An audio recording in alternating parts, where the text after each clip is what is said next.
책장 앞에 서서 무슨 책을 읽을지 고르는 것은 너무도 행복한 일이면서도 수많은 책을 놔두고 한 권밖에 못 고른다는 점에서 너무도 고역스러운 일이다. 오늘은 공부란 무엇인가를 읽기로 한다. 내가 독서를 좋아하는 이유에 대해 알 수 있는 구절을 발견했다. 82페이지. 공부의 결과에 대해 어떤 기대도 없어야 한다는 말은 아니다.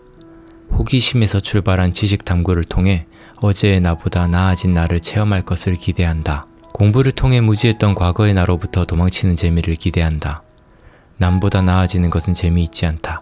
어차피 남이 아닌가.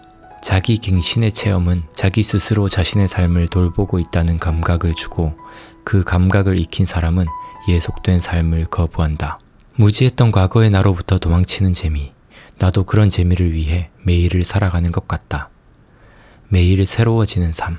그런 삶을 살고 싶다. 공부를 통해 어떤 큰 성취를 이루는 것도 즐거운 일이지만 그것보다 더욱 중요한 것은 자기 갱신의 체험이다. 한 권의 책을 통해 오늘은 어제보다 한 움큼 나아진다. 내가 독서를 사랑하는 이유이기도 하다. 87페이지.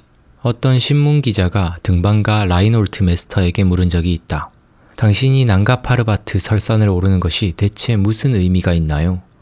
메스너는 대답했다. 그렇게 묻는 당신의 인생은 무슨 의미가 있는가?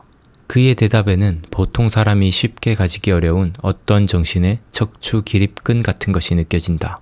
많은 이들이 타인의 삶에 대해 의문을 던진다. 인생에 추구해야 할 정해진 의미가 있어야만 한다는 듯이. 하지만 나는 인생의 의미는 찾는 게 아니라 만드는 것이라고 믿는다. 각자의 삶은 자신만의 의미를 부여함으로써 가치로워진다.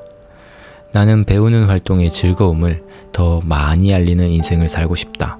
운동을 하며 새로운 스킬을 익히는 것도, 기타를 치며 새로운 곡을 배우는 것도, 외국어 공부를 하며 몰랐던 세계를 알아가는 것도, 그리고 무엇보다 독서를 통해 사고의 지평을 넓히고 인생을 배우는 것도 모두 다 너무너무 즐거운 일이다. 나는 이 즐거움을 더 알차게 만끽하는 방법을 알리는 삶을 살고 싶다.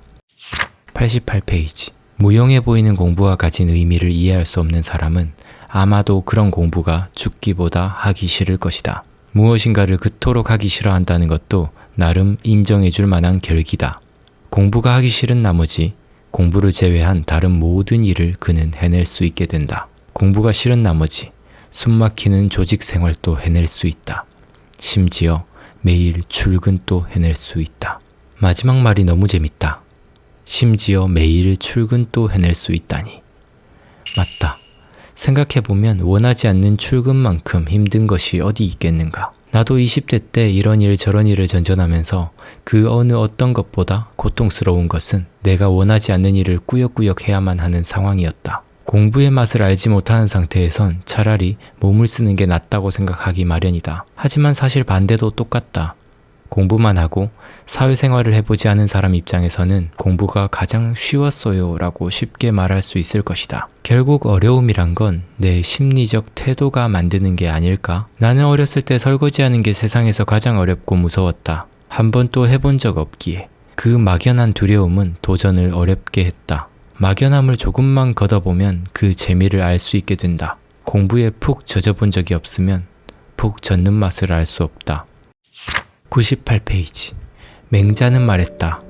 무엇인가를 행하는 것은 우물을 파는 것과 같다. 우물을 9기를 파도 샘에 이르지 않으면 그것은 쓸모없는 우물이 된다. 과정 자체를 즐길 수 있는 사람이라면 괜찮겠지만 기어이 일정한 성과를 거두고자 하는 사람은 장기전에 필수적인 체력을 길러야 한다. 창의적이고 도전적인 시도도 체력이 좋아야 할 수 있다. 작가는 두 가지 중 하나를 장착하라고 말한다. 과정을 즐기는 마음을 장착하든가 아니면 체력을 기르란 것이다. 역시 가장 좋은 것은 과정 자체를 즐기는 것이 아닐까? 과정을 즐기다 보면 체력은 자연스럽게 길러질 것이기 때문이다. 그러면 결과물은 알아서 따라올 것이고 결과물이 주어지지 않아도 개의치 않을 것이다. 어차피 과정 속에서 보상을 얻었으니까. 문제는 즐기지 못하는데 성과를 거두고자 할 때이다. 그때는 참고 버틸 만한 체력과 전략이 있어야 한다. 쉽게 되는 일은 없기에 언제나 장기적인 안목을 갖춰야 한다. 그저 빠른 성취, 인생 역전을 바라다 보면 좌절감만 더 빨리 찾아오기 쉽다. 그런 성취는 인생이라는 혹독한 시공간에서 거의 흔치 않은 일이기 때문이다. 오늘은 여기까지 읽기로 했다. 서울대 김영민 교수의 철학적 통찰이 돋보이는 책이다. 공부라는 게 우리에게 어떤 의미가 있고 어떤 태도를 가지고 접근해야 하는지 알 수 있었다. 김영민 교수가 쓴 노너 에세이, 우리가 간신히 희망할 수 있는 것도 읽어봐야겠다 싶어서 바로 샀다. 노너를 원래 좋아했는데 이 작가님의 시선도 느껴보고 싶다.